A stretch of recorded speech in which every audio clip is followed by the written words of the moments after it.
Hello everyone, welcome to நற்பவி சமையல். இன்றைக்கி நம்ம சேலம் ஸ்பெஷல் கருப்பு அவரை கூட்டு எப்படி செய்யலாங்கிறத பார்க்கலாம்.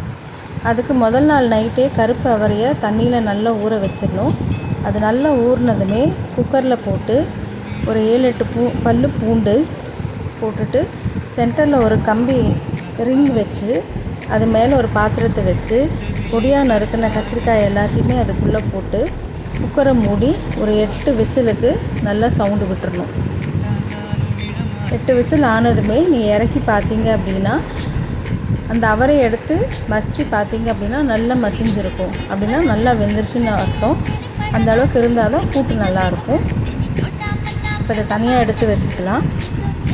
தாளிக்கிறதுக்கு தேவையான பொருட்கள் என்னங்கிறத நம்ம பார்க்கலாம். சின்ன வெங்காயம் ஒரு 10-15, ஒரு கொத்து கருவேப்பிலை, ஒரு 3 தக்காளி பொடியாக நறுக்குனது, 1 டேபிள் ஸ்பூன் வடகம். ஒரு கடாயில் எண்ணெய் ஊற்றி வடகத்தை போட்டு பொரிஞ்சதுமே கருவேப்பிலையை போட்டுக்கணும். அதோடு சேர்த்து சின்ன வெங்காயத்தை போட்டு நல்லா வெங்காயம் வதங்குற அளவுக்கு நல்லா வதக்கிக்கணும்.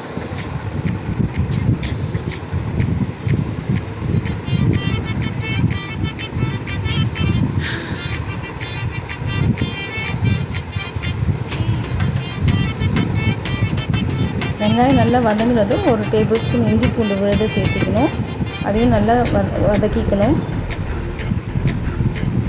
அதோட மஞ்சள்தூள் 1/4 டீஸ்பூன், மிளகாய்த்தூள் 1 டீஸ்பூன் போட்டு நல்லா வதக்கணும்.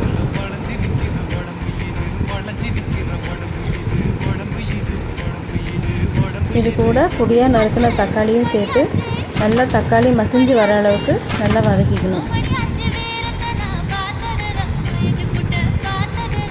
நான் போடுற வீடியோவில் உங்களுக்கு பிடிச்சிருந்ததுன்னா லைக் பண்ணுங்கள், ஷேர் பண்ணுங்கள், சப்ஸ்கிரைப் பண்ணுங்கள்.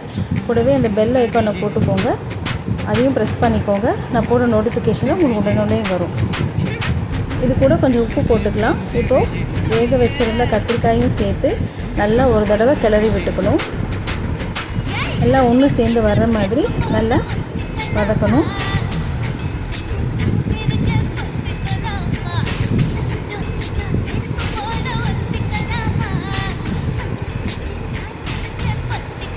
இப்போ வேக வச்சுருந்த அவரையும் சேர்த்து எல்லாத்தையும் ஒன்றா போட்டு நல்லா மிக்ஸ் பண்ணிக்கணும்.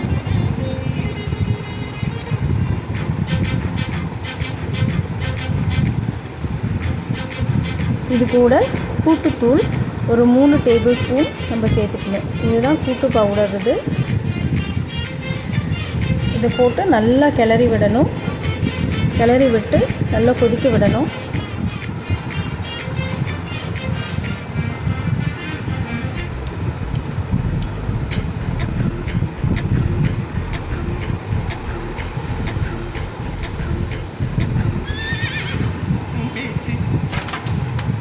புளி தண்ணி ஒரு 3 டேபிள் ஸ்பூன் அளவுக்கு நல்லா அதில் ஊற்றிக்கணும்.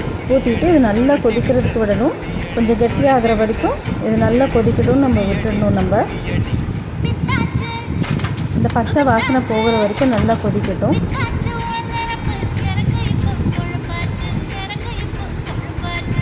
இது ஓரளவுக்கு நல்லா கொஞ்சம் கெட்டியாகி வரும் உங்களுக்கு.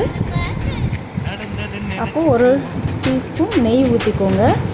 கொஞ்சம் கொத்தமல்லியை பொடியாக நறுக்கி மேலே தூவி விட்டுக்கோங்க. இந்த சுடு சாதத்து கூட சாப்பிடும்போது சாதத்தில் கொஞ்சமாக நெய் ஊற்றி இதையும் போட்டு நல்லா நீங்கள் மிக்ஸ் பண்ணி நீங்கள் சாப்பிட்டீங்கன்னா சூப்பராக இருக்கும். அன்போடு சமைங்க, ஆரோக்கியமாக சாப்பிடுங்க. நன்றி.